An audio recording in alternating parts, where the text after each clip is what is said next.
गुरुभ्यो नमः हरिः ओम् योऽन्तः प्रविश्य मम वाचमिमां प्रसक्तान् सञ्जीवयत्ति किल शक्तिधरस्फुधाम्ना अन्यांश्च हस्तचरणश्रवणत्वगादीन् प्राणान् नमो भगवते पुरुषाय तुभ्यं भवति धनभावादिडमो कोऽपि वाग्मी गणपतिरविजयते प्राज्ञमूलिः सकलवचनचेतो देवता भारती सा मम वचसि धत्तां सन्निधिं मानसे च तपो विद्याविरक्त्यादिसद्गुणोऽघाकरानहं वादिराजगुरोन्वन्दे हयग्रीवपदाश्रयान् पूज्याय राघवेन्द्राय सद्धर्मरताय च भजतां कल्पवृक्षाय नमतां कामधेनवे ब्रह्मचर्य हरिप्रीतिसुविद्यावादशालिनः इष्टदान् कष्टहर्तॄन्नः विद्यामान्यान् मुनीन् नुमः श्रीगुरुभ्यो नमः ಹರಿಕಥಾಮೃತಸಾರ ಗುರುಗಳ ಕರುಣದಿಂದ ಪಣಿತು ಬೇಡುವೆ ಪರಮ ಭಗವದ್ಭಕ್ತರಿದನಾದರದಿ ಕೇಳುವುದು ಶ್ರೀ ಗುರುಭ್ಯೋ ನಮಃ. ಭಗವಂತ ಎಂಥವನು ಅಂತ ಕೇಳಿದಾಗ ತಾನು ಅವತಾರವನ್ನು ಮಾಡಿದ್ದಾನೆ. ಮಾಡಿರತಕ್ಕಂತಹ ಅವತಾರಗಳು ಅದರಲ್ಲಿ ಮೀನ, ಕೂರ್ಮ, ವರಾಹ, ನರ, ಪಂಚಾನನ ಅಂದರೆ ನರಸಿಂಹ, ಅತುಳಶೌರ್ಯ, ವಾಮನ, ರೇಣುಕಾತ್ಮಜ ಅಂದರೆ ಪರಶುರಾಮ, ರಾವಣಾದಿ ನಿಶಾಚರ ರಾಕ್ಷಸರನ್ನು ಸಂಹಾರ ಮಾಡಿರತಕ್ಕಂತಹ ರಾಮರೂಪ, ಅದೇ ರೀತಿಯಾಗಿ ಕೃಷ್ಣಾದಿ ರೂಪಗಳನ್ನು ಭಗವಂತ ಅವತಾರವನ್ನು ಅವತಾರವನ್ನು ಎತ್ತಿ ಮಾಡಿರತಕ್ಕಂತಹದ್ದು ಏನು ಅಂತ ಕೇಳಿದ್ರೆ ಧರ್ಮ ಸಂಸ್ಥಾಪನಾರ್ಥಾಯ, ಮುಖ್ಯವಾಗಿ ಧರ್ಮದ ಒಂದು ಪ್ರತಿಷ್ಠೆಯಾಗಬೇಕು, ಧರ್ಮ ಉಳಿಯಬೇಕು, ಧರ್ಮದ ಹಾನಿಯಾಗಬಾರದು. ಧರ್ಮ ಯಾವಾಗ ಧರ್ಮಕ್ಕೆ ಗ್ಲಾನಿ ಬರ್ತದೋ ಆವಾಗ ತಾನು ಅವತಾರವನ್ನು ಮಾಡ್ತೇನೆ ಅಂತ ಎಂಬುದಾಗಿ ತಾನು ತನ್ನ ದೃಢವಾಗಿರತಕ್ಕಂತಹ ಸಂಕಲ್ಪ. ಅಂತಹ ಭಗವಂತ ಧರ್ಮದಿ ಕಾಯ್ದ ಸುಜನರನ ತಾನು ಅವತಾರವನ್ನು ಎತ್ತಿ ಮುಖ್ಯವಾಗಿ ಮಾಡಿದ್ದು ಏನು ಅಂತಂದರೆ ಸಜ್ಜನರನ್ನು ಭಗವಂತ ಕಾಯ್ದ, ಸಜ್ಜನರ ರಕ್ಷಣೆಯನ್ನು ಭಗವಂತ ಮಾಡಿದ ಅಂತ ಎಂಬುದಾಗಿ ನಮಗೆ ಇಲ್ಲಿ ಜಗನ್ನಾಥದಾಸರು ಭಗವಂತನ ಮುಖ್ಯವಾಗಿರತಕ್ಕಂತಹ ಒಂದು ಅವತಾರದ ಉದ್ದೇಶದ ವಿಚಾರವನ್ನು ನಮ್ಮ ಮುಂದೆ ತೆರೆದಿಡುತ್ತಾರೆ. ಅದಾದ ಮೇಲೆ ಜಗನ್ನಾಥದಾಸರು ಭಗವಂತನ ಕಾರುಣ್ಯ ಅವತಾರವನ್ನು ಮಾಡಿರತಕ್ಕಂತಹ ಭಗವಂತನ ಅವತಾರದಲ್ಲಿಯೂ ಕೂಡ ಎಂತಹ ಕಾರುಣ್ಯ ಎಂಬುದನ್ನು ಜಗನ್ನಾಥದಾಸರು ಹೇಳ್ತಾರೆ. ಭಗವಂತ ಅವತಾರವನ್ನು ಮಾಡಿದಾಗಲೂ ಕೂಡ ಸಾಮಾನ್ಯವಾಗಿ ತಾನು ಅವತಾರವನ್ನು ಮಾಡಿದ್ದಲ್ಲ, ಮತ್ತೆ ಅದರಲ್ಲಿಯೂ ಕೂಡ ತಾನು ಮುಖ್ಯವಾಗಿ ಮಾಡಿದ್ದು ಏನು ಅಂತ ಕೇಳಿದರೆ ಕರುಣೆ. ಸಜ್ಜನರ ಕರುಣೆಗೂ ಸಜ್ಜನರಲ್ಲಿ ಉದ್ಧಾರವಾಗಬೇಕು, ಧರ್ಮದ ಹಾನಿಯಾಗಬಾರದು ಎಂಬಂತಹ ದೃಷ್ಟಿಯಿಂದಾಗಿ ಭಗವಂತ ಅವತಾರವನ್ನು ಮಾಡಿದ. ಅಂತಹ ಭಗವಂತ ಅದರ ವಿಚಾರವನ್ನು ಜಗನ್ನಾಥದಾಸರು ಹೇಳ್ತಾರೆ. ಶ್ರೀಮನೋಹರ ಶಮಲವರ್ಜಿತ ಕಾಮಿತಪ್ರದ ಕೈರವದಳ ಶ್ಯಾಮ ಶಬಲ ಶರಣ್ಯ ಶಾಶ್ವತ ಶರ್ಕರಾಕ್ಷಸಖ ಸಾಮಸನ್ನುತ ಸಕಲ ಗುಣ ಗಣ ಧಾಮ ಶ್ರೀ ಜಗನ್ನಾಥ ವಿಠ್ಠಲ ಈ ಮಹಿಯೊಳು ಅವತರಿಸಿ ಸಲಹಿದ ಸಕಲ ಸುಜನರನ. ಭಗವಂತ ಜಗತ್ತಲ್ಲಿ ಅವತಾರವನ್ನು ಮಾಡಿ ಸಕಲ ಸಜ್ಜನರನ್ನು ಕೂಡ ಅವನು ಉದ್ಧರಿಸಿದ ಅಂತ ಹೇಳ್ತಾನೆ. ಎಂಥವನು ಭಗವಂತ ಅಂತ ಕೇಳಿದಾಗ ಭಗವಂತನಿಗೆ ಒಂದಷ್ಟು ವಿಶೇಷಣಗಳನ್ನು ಕೊಡ್ತಾರೆ ಇಲ್ಲಿ. ಎಂಥವನು ಭಗವಂತ ಅಂತ ಕೇಳಿದರೆ ಶ್ರೀಮನೋಹರ, ಭಗವಂತ ತನ್ನ ಮಡದಿಯಾಗಿರತಕ್ಕಂತಹ ಲಕ್ಷ್ಮೀದೇವಿಗೆ ಮನೋಹರ ರೂಪ ಎಂಬುದಾಗಿ ಹೇಳ್ತಾರೆ. ಅಂದರೆ ಮನಸ್ಸನ್ನು ಅಪಹಾರ ಮಾಡುವಂತಹ ಸೌಂದರ್ಯ ಅದು ಭಗವಂತನದ್ದು. ಲಕ್ಷ್ಮೀ ಮನೋಹರ. ಅಷ್ಟು ಮಾತ್ರವಲ್ಲದೆ ಶಮನವರ್ಜಿತ. ಭಗವಂತನಲ್ಲಿ ಮಲ ಎಂಬುದು, ದೋಷಗಳು ಎಂಬುದು ಕಿಂಚಿತ್ತೂ ಇಲ್ಲ. ದೋಷದ ಲವಲೇಶವೂ ಕೂಡ ಅವನಲ್ಲಿಲ್ಲ. ತುಂಬಾ ದೂರದಲ್ಲಿರತಕ್ಕಂಥವನು, ದೋಷ ದೂರ. ಅದಾದ ಮೇಲೆ ಕಾಮಿತಪ್ರದ. ಹಿಂದೆ ಅವನನ್ನ ಹೇಳಿದ್ದು ಯಾವುದು ಶಬ್ದಗಳಿಂದ ಅಂತ ಕೇಳಿದ್ರೆ ಕಾಮದ ಬೇರೆಯಲ್ಲ, ಕಾಮಿತಪ್ರದ. ಕಾಮಿಸಿದ್ದನ್ನ ಕೊಡ್ತಾರೆ, ಕೊಡುವಂತಹ ಸಾಮರ್ಥ್ಯವುಳ್ಳವನು ಅಂತ ಹೇಳ್ತಾರೆ. ಕಾಮಿತಪ್ರದ. ಕೈರವದಳ ಶ್ಯಾಮ. ಭಗವಂತನ ಆ ತಾವರೆ ಗಣ್ಣಿನಂತಿರತಕ್ಕಂಥವನು. ಅದಾದ ಮೇಲೆ ಶ್ಯಾಮ ಶಬಲ ಶರಣ್ಯ ಶಾಶ್ವತ. ನಿತ್ಯವೂ ಕೂಡ ಒಂದೇ ರೀತಿಯಾಗಿರತಕ್ಕಂಥವನು. ಭಕ್ತರಿಗೆ ಆಸರೆ. ಇಷ್ಟು ಮಾತ್ರವಲ್ಲದೆ ಭಗವಂತನ ಆ ಸಕಲ ಗುಣಗಣಧಾಮ. ಯಾವ ಗುಣಗಳು, ಎಲ್ಲ ಗುಣಗಳು ಕೂಡ ಅವನಲ್ಲಿ ಅದು ಬೆಳೆಸಿಕೊಂಡಿದೆ. ಅದಾದ ಮೇಲೆ ಸಾಮಸನ್ನುತ. ಮುಖ್ಯವಾಗಿ ಅವನು ಒಂದೇ ಸಾಮವೇದಗಳಿಂದಾಗಿ ಸಕಲ ವೇದ ಪ್ರತಿಪಾದ್ಯ. ಯಾಕೆ ಅಂತ ಕೇಳಿದ್ರೆ ಕೃಷ್ಣ ಭಗವದ್ಗೀತೆಯಲ್ಲಿ ಹೇಳುವಾಗಲೂ ಕೂಡ ತನ್ನ ಎಲ್ಲ ವೇದ ಪ್ರತಿಪಾದ್ಯನೂ ಅವನೇ. ಆದರೂ ಕೂಡ ವೇದಾನಾಂ ಸಾಮವೇದೋಸ್ಮಿ ಅಂತ ಎಂಬುದಾಗಿ ತನ್ನ ವಿಭೂತಿ ರೂಪ ಎಲ್ಲಿದೆ ಅಂತ ಕೇಳಿದಾಗ ವಿಭೂತಿ ರೂಪ ಅದು ಸಾಮವೇದದಲ್ಲಿದೆ. ವೇದಾನಾಂ ಸಾಮವೇದೋಸ್ಮಿ ಯಜ್ಞಾನಾಂ ಜಪಯಜ್ಞೋಸ್ಮಿ. ಎಲ್ಲ ಯಜ್ಞಗಳು ಕೂಡ ಅವನನ್ನೇ ಹೇಳುವಂತಹದ್ದಾದರೂ ಕೂಡ ಯಜ್ಞದಲ್ಲಿ ಎಲ್ಲಿದ್ದೇನೆ ಅಂತ ಕೇಳಿದಾಗ ಯಜ್ಞಾನಾಂ ಜಪಯಜ್ಞೋಸ್ಮಿ. ತಾನು ಜಪಯಜ್ಞದಲ್ಲಿ ತಾನಿದ್ದೇನೆ ಅಂತ ಎಂಬುದಾಗಿ ಅನಂತಶ್ಚಾಸ್ಮಿ ನಾಗಾನಾಂ. ನಾಗರಲ್ಲಿ ನಾನು ಅನಂತನಾಗಿದ್ದೇನೆ. ಹೀಗೆ ಬೇರೆ ಬೇರೆ ರೀತಿಯಾಗಿರತಕ್ಕಂತಹ ತನ್ನ ವಿಭೂತಿ ರೂಪವನ್ನು ಹೇಳ್ತಾ ಬಂದಿದ್ದಾನೆ. ಅದೇ ರೀತಿಯಾಗಿ ಇಲ್ಲಿಯೂ ಕೂಡ ಸಾಮಸನ್ನುತ, ಸಾಮವೇದ ಪ್ರತಿಪಾದ್ಯ, ಸಾಮವೇದದಿಂದಾಗಿ ಹೇಳಲ್ಪಡುವವನು. ಅಷ್ಟು ಮಾತ್ರವಲ್ಲದೆ ಸಕಲ ಗುಣಗಣಧಾಮ. ಮುಖ್ಯವಾಗಿ ಆಶ್ರಯ. ಗುಣಗಳಿಗೆ ಯಾರು ಆಶ್ರಯ ಅಂತ ಕೇಳಿದ್ರೆ ಗುಣಗಳಿಗೆ ಮುಖ್ಯ ಆಶ್ರಯ ಭಗವಂತ ಮಾತ್ರ. ಭಗವಂತನನ್ನೇ ಎಲ್ಲ ಗುಣಗಳು ಕೂಡ ಆಶ್ರಯಿಸಿಕೊಂಡಿದೆ ಅಂತ ಹೇಳ್ತಾರೆ. ಶ್ರೀ ಜಗನ್ನಾಥ ವಿಠ್ಠಲ ಈ ಮಹೀಯೊಳವತರಿಸಿ ಜಗನ್ನಾಥದಾಸರಿಗೆ ವಿಠ್ಠಲ ಅಂದ್ರೆ ಸ್ವಾಮಿ ಆಗಿರತಕ್ಕಂಥವನು ಎಂಬುದಾಗಿ ಹೇಳ್ತಾನೆ. ಈ ಮಹಿಯೊಳವತರಿಸಿ ಈ ಭೂಮಿಯಲ್ಲಿ ಅವತಾರವನ್ನ ಮಾಡಿ ಏನು ಮಾಡಿದ ಅಂತ ಕೇಳಿದ್ರೆ ಸಲಹಿದ ಸಕಲ ಸುಜನರನ. ಯಾರು ತನ್ನವರು ಅಂತ ಇದ್ದಾರೆ ಅವರನ್ನ ತಾನು ಉದ್ಧರಿಸಿದ. ಅವರಿಗೆ ತಾನು ಒಳ್ಳೆಯ ರೀತಿಯಾಗಿರತಕ್ಕಂತಹ ಅನುಗ್ರಹವನ್ನ ಮಾಡಿದ ಎಂಬ ವಿಚಾರವನ್ನ ಜಗನ್ನಾಥದಾಸರು ಹೇಳ್ತಾರೆ. ಹೀಗೆ ಭಗವಂತ ತುಂಬ ಅವನು ಎಂತಹವನು ಅಂತ ಕೇಳಿದಾಗ ಅದಕ್ಕೆ ಅವನ ನಾಮಗಳಲ್ಲಿ ಬೇರೆ ಬೇರೆ ರೀತಿಯಾಗಿರತಕ್ಕಂತಹ ನಾಮವನ್ನು ಹೇಳ್ತಾರೆ. ಶಂರೂಪಂ ಭಗವಂತಂ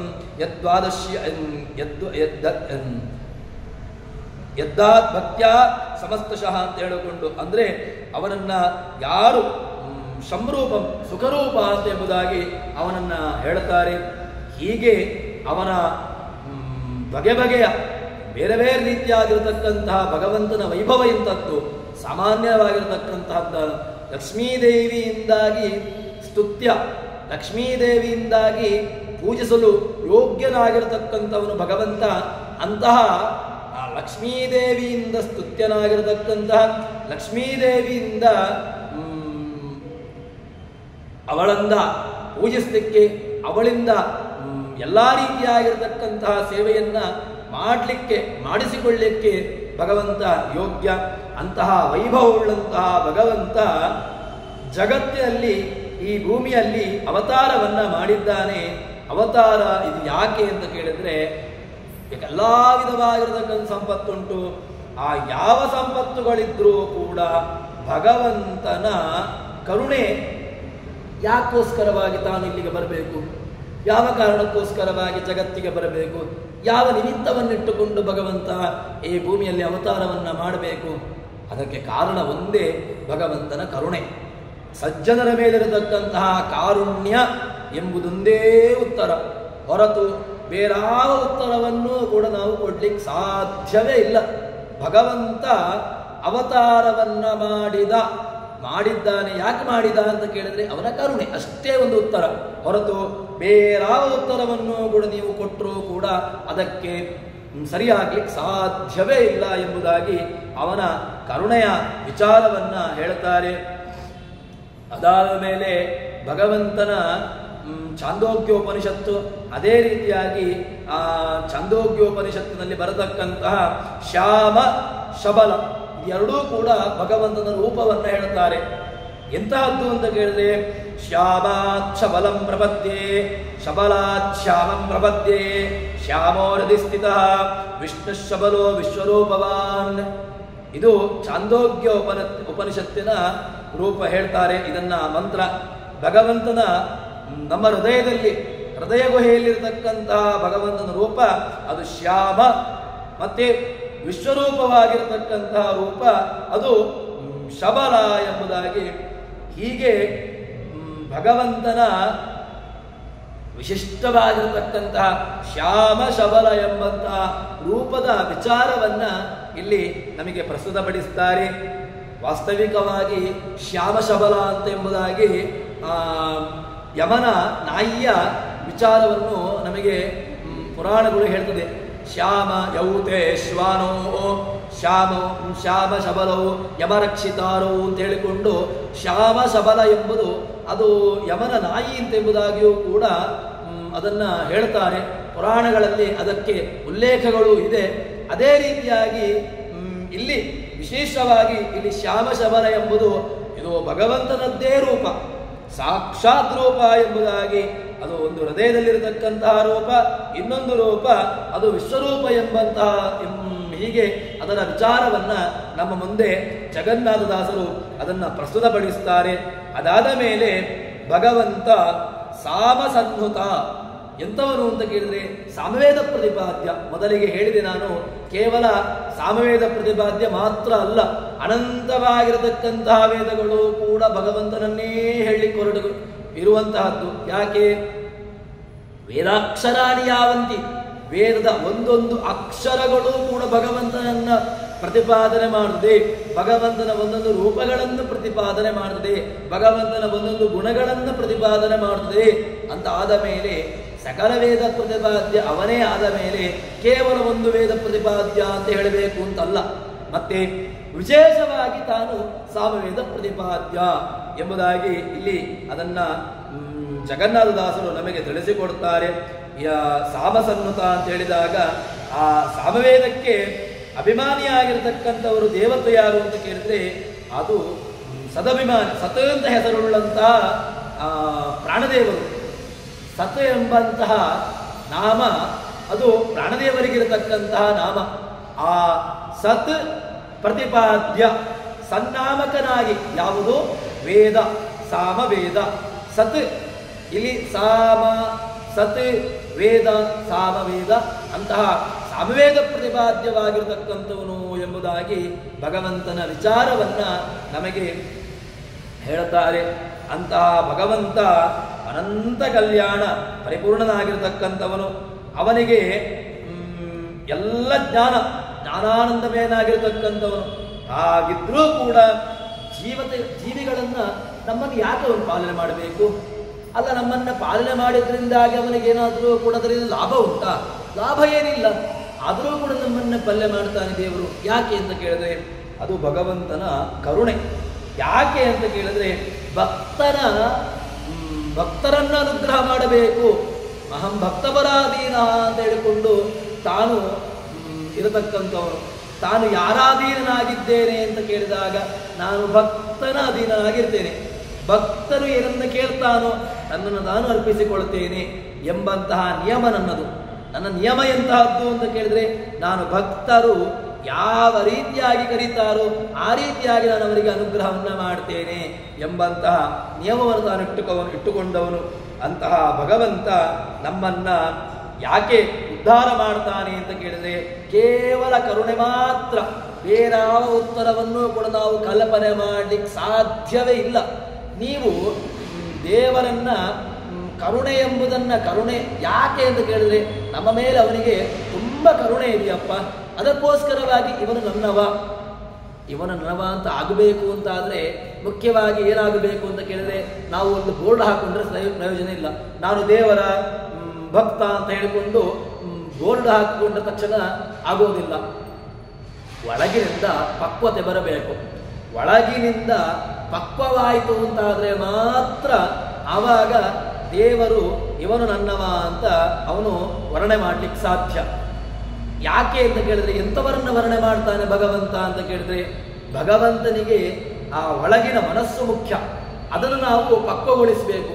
ಪಕ್ವಗೊಳಿಸುವಂತಹ ವಿಧಾನಗಳು ಯಾವುದು ಅಂತ ಕೇಳಿದ್ರೆ ಅದಕ್ಕೆ ದೇಹಾದಿಗಳ ದಂಡನೆಯೂ ಒಂದು ಕಾರಣ. ಮತ್ತೊಂದು ಮುಖ್ಯವಾಗಿ ಯಾವುದು ಅಂತ ಕೇಳಿದ್ರೆ ಜ್ಞಾನ. ಆ ಜ್ಞಾನ ಎಷ್ಟು ನಾವು ಬರಿಸಿಕೊಳ್ಳುತ್ತೇವೆಯೋ ಭಗವಂತನ ಬಗ್ಗೆ ಅಷ್ಟು ಒಳಗಿನಿಂದ ಪಕ್ವವಾಗ್ತದೆ. ಆ ಬೇಯಬೇಕು. ಬೇಯುವಂತಹ ವಿಧಾನಗಳು ಯಾವುದು ಅಂತ ಕೇಳಿದ್ರೆ ಸಹಜವಾಗಿ ಯಾವುದೋ ಒಂದು ವಸ್ತು ಅದು ಬೇಯಬೇಕು ಅಂತ ಆದರೆ ಅದಕ್ಕೆ ಒಳ್ಳೆಯ ಶಾಖ ಬೇಕು. ಒಳ್ಳೆಯ ಶಾಖವನ್ನು ಕೊಟ್ಟೆವು ಅಂತ ಹೇಳಿದ್ರೆ ಒಳ್ಳೆಯ ರೀತಿಯಲ್ಲಿ ಪಕ್ವವಾಗ್ತದೆ. ಆ ಸೂರ್ಯನ ಕಿರಣ ಔಷಧಿಗಳ ಮೇಲೆ ಬಿದ್ದಾಗ ಆ ಔಷಧಿಗಳಿಂದಾಗಿ ಪಕ್ವವಾಗಿರತಕ್ಕಂತಹ ಒಳ್ಳೆಯ ಫಲಗಳು ಬರಲಿಕ್ಕೆ ಸಾಧ್ಯ. ಅದೇ ರೀತಿಯಾಗಿ ಭಗವಂತ ನಮಗೆ ಒಲಿಯಬೇಕು ಅಂತ ಹೇಳಿದರೆ ಒಳಗಿನಿಂದ ಪಕ್ವವಾಗಬೇಕು. ಒಳಗಿನಿಂದ ಪಕ್ವವಾದಾಗ ಧ್ರುವ ಇದ್ದಾರೆ, ಪ್ರಹ್ಲಾದನಿದ್ದಾನೆ. ಅವರೆಲ್ಲರೂ ಕೂಡ ಬಾಹ್ಯವಾಗಿರತಕ್ಕಂತಹ ಪಕ್ವತೆಯಿಂದ ಕೂಡಿದವರಲ್ಲ, ಒಳಗಿನ ಪಕ್ವತೆಯಿಂದ ಕೂಡಿರತಕ್ಕಂಥವರು. ಆ ಒಳಗಿನ ಪಕ್ವತೆ ಕೂಡಿತು ಅಂತ ಬಂತು ಅಂತ ಆದರೆ ಭಗವಂತ ನಮ್ಮನ್ನ ವರ್ಣನೆ ಮಾಡ್ತಾನೆ. ಇವನು ನನ್ನವ, ಇವನನ್ನು ನಾನು ಉದ್ಧಾರ ಮಾಡ್ತೇನೆ ಎಂಬುದಾಗಿ ಅವನು ನಮ್ಮನ್ನ ಉದ್ಧಾರ ಮಾಡ್ತಾನೆ ಎಂಬುದಾಗಿ ನಮಗೆ ಇದು ಭಗವಂತನ ವ್ಯವಸ್ಥೆ ಎಂಬುದಾಗಿ ಹೇಳ್ತಾರೆ. ಅದನ್ನ ಇನ್ನಷ್ಟು ನಮಗೆ ಕರುಣಾಪೂರ್ಣ ವರಪ್ರದ ಚರಿತಂ ಜ್ಞಾಪಯ ಮೇತೆ ಅಂತ ಹೇಳಿಕೊಂಡು, ಹೇ ಕರುಣಾಪೂರ್ಣ ವರಪ್ರದ ಚರಿತಂ, ನಿನ್ನ ಚರಿತೆಯನ್ನ ಜ್ಞಾಪಯ ಮೇ ತೇ, ನಮ್ಮ ಪ್ರಾರ್ಥನೆ ಅದು. ಹೇ ಕರುಣಾಪೂರ್ಣ ವರಪ್ರದ ಚರಿತಂ ಜ್ಞಾಪಯ ಮೇತೆ, ಕರುಣಾಪೂರ್ಣ ವರಪ್ರದ ಚರಿತಂ ಜ್ಞಾಪಯ ಮೇತೆ ಅಂತ ಹೇಳಿಕೊಂಡು ಒಂದು ಸ್ತೋತ್ರವನ್ನ ಹೇಳ್ತಾರೆ. ಅದರಲ್ಲಿ ಕರುಣಾಪೂರ್ಣ ಅಂತಲೇ ಅವನನ್ನ ಸಂಬೋಧನೆ ಮಾಡ್ತಾರೆ. ಯಾಕೆ ಅಂತ ಕೇಳಿದ್ರೆ ನಿನ್ನ ಕರುಣೆ ಎಂಬಂತ ಆ ಕಣ್ಣಿನಿಂದ ನಮ್ಮನ್ನ ಒಂದು ಕ್ಷಣ ನೀನು ನೋಡಿದಿ ಅಂತ ಆದ್ರೆ ಆವಾಗ ಏನಾಗ್ತದೆ ಗೊತ್ತುಂಟ?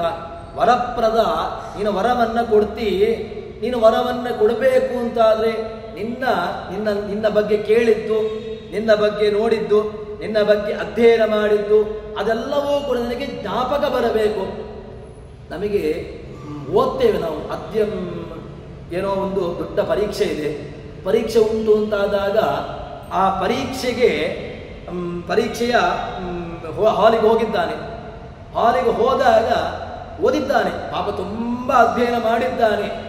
ಮಾಡಿದಂತಹ ಅಧ್ಯಯನ ಅವನಿಗೆ ಅಲ್ಲಿ ಜ್ಞಾಪಕ ಅದು ಅವನಿಗೆ ನೆನಪಾದರೆ ಮಾತ್ರ ಅಲ್ಲಿ ಅದು ಉಪಯೋಗಕ್ಕೆ ಬರ್ತದೆ. ನಾವು ಕೂಡ ಏನಾಗಿದೆ ಅಂತ ಕೇಳಿದ್ರೆ ಅಧ್ಯಯನ ಇಲ್ಲವಾ ಕೇಳಿದ್ರೆ ಅಧ್ಯಯನ ಮಾಡಿದ್ದಾನೆ, ತುಂಬ ಅಧ್ಯಯನ ಮಾಡಿದ್ದಾನೆ, ತುಂಬ ಕೇಳಿದ್ದಾನೆ, ತುಂಬ ಬೇಕಾದಷ್ಟು ವಿಚಾರಗಳನ್ನ ತನ್ನಲ್ಲಿ ತಾನು ಅಳವಡಿಸಿಕೊಂಡಿದ್ದಾನೆ, ಒಳ್ಳೆಯ ಸಚ್ಚಾರಿತ್ರವನ್ನು ಇಟ್ಟುಕೊಂಡಿದ್ದಾನೆ, ಒಳ್ಳೆಯ ಅನುಷ್ಠಾನವನ್ನು ಇಟ್ಟುಕೊಂಡಿದ್ದಾನೆ. ಇಟ್ಟುಕೊಂಡ್ರೆ ಅದನ್ನು ಇಟ್ಟುಕೊಂಡ ತಕ್ಷಣ ಬರಬೇಕು ಅಂತ ನಿಯಮ ಏನಿಲ್ಲ. ಅದಕ್ಕೋಸ್ಕರವಾಗಿ ಪ್ರಾರ್ಥನೆಯನ್ನು ಮಾಡಬೇಕು. ಏನು ಪ್ರಾರ್ಥನೆ ಅಂತ ಕೇಳಿದ್ರೆ, ಹೇ ಕರುಣಾಪೂರ್ಣ ವರಪ್ರದ ತೇ ಚರಿತಂ ಮೇ ಜ್ಞಾಪಯ, ನಿನ್ನ ಚರಿತ್ರೆಗಳು ನಾನು ಯಾವುದ್ಯಾವುದೋ ಜನ್ಮದಲ್ಲಿ ಕೇಳಿದ್ದು ಬೇಡ, ಈ ಜನ್ಮದಲ್ಲಿ ಕೇಳಿದ್ದು ಸಾಕು ನಮಗೆ. ಈ ಜನ್ಮದಲ್ಲಿ ಏನು ಕೇಳಿದ್ದೇನೆಯೋ ಅದನ್ನ ಮೇ ಜ್ಞಾಪಯ, ಅದರಿಂದಾಗಿ ನನಗೇನಾಗಬೇಕು? ನಿನ್ನ ಅನುಗ್ರಹವಾಗದೆ ನಿನ್ನಲ್ಲಿ ನಾನು ಬರ್ತೇನೆ ಎಂಬುದಾಗಿ ನಾವು ದೇವರಲ್ಲಿ ಪ್ರಾರ್ಥನೆಯನ್ನು ಮಾಡ್ತೇವೆ. ನಮಗೆ ಎಲ್ಲವೂ ಕೂಡ ಸ್ತೋತ್ರಗಳು ಅಂತ ಹೇಳಿದ್ರೆ ಬೇರೇನೂ ಅಲ್ಲ.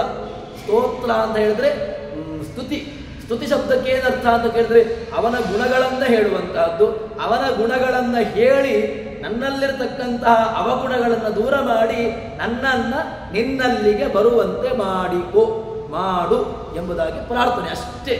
ಇದನ್ನು ನಾವು ನಿತ್ಯದಲ್ಲಿಯೂ ಕೂಡ ಮಾಡಬೇಕು ಎಂಬುದಾಗಿ ನಮಗೆ ಇದನ್ನು ಎಚ್ಚರಿಸ್ತಾರೆ.